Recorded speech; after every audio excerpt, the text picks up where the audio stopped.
few years ago, I went back to work for the first time in decades. I was in my late 50s, and it should have been an exciting time for me. Likely the final chapter to my professional career, but almost from the outset, I kept having this feeling that I was reaching back into a version of my life that no longer fit me anymore. And the strange thing was, nothing was wrong. The people here were good to me. I could absolutely do the job, and I did. But there's a difference between being capable of doing the work and feeling naturally connected to it. Could I do the job? Yes, absolutely. Could I do the job joyfully? That became a different question altogether. Before all this, I was self-employed. Over 10 years, I had a cleaning company. And after that, I day traded the market for over 20 years. That's a lot of time spent in solitude, a lot of making decisions on my own. And when you live that way long enough, you learn to keep adjusting. In business, you absolutely had to. Conditions changed, the economy changed, clients changed. If you didn't adapt, you disappeared. In trading, it was the same way.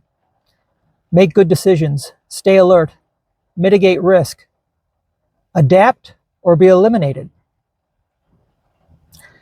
So when I took this job at the Small Business Development Center, I just thought it was another process I had to adapt to, another environment to settle in.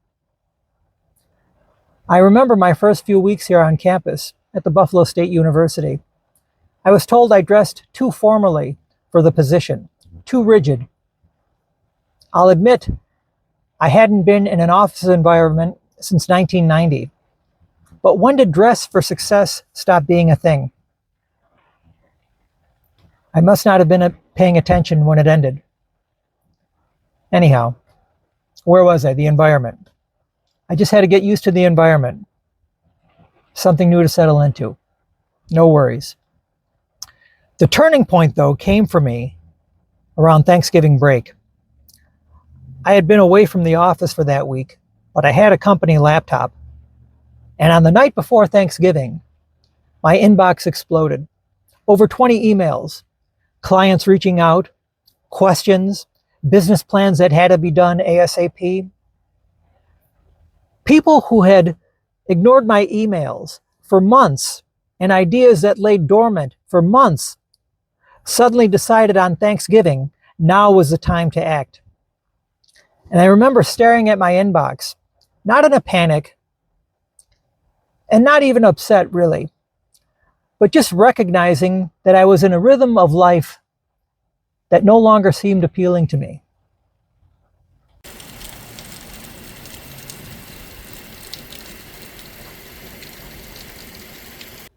And the strange thing is, 20 years ago, I probably would have thrived on that type of feeling. Pressure used to energize me. Problem solving energized me. As a business owner, I was constantly putting out fires. As a day trader, I was always searching for the next hot sector or theme. But it went beyond just the rhythm of the job that started to affect me. A lot of my clients, the meetings I took with them, had very little to do with discussing business ideas at all. It was about unresolved situations, their personal lives, relationships that had gone sour, financial problems, delayed decisions. My clients were trying to untangle years of things that had gone sideways, in addition to trying to start a business. And the two were forever linked. A colleague who sensed my growing frustration said to me one day, "Joe, not everyone is going to run their business the way you did." And I instinctively answered, "Well, why not?" And in that moment, she crystallized the problem for me completely. I just no longer had the instinct or the interest in walking into this type of pressure situation every day professionally.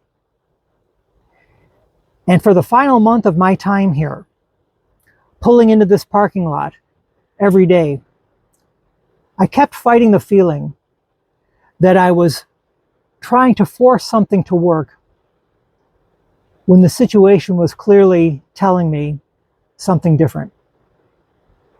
I lasted a total of 11 months. And that sounds strange for me to say, because my entire professional career has been built around adaptation. If you adapted, you could survive. If you didn't, you'd disappear. But I guess after all those years of adapting, I just never felt the need to do it again. Oh, and I wore a suit and tie every day anyway.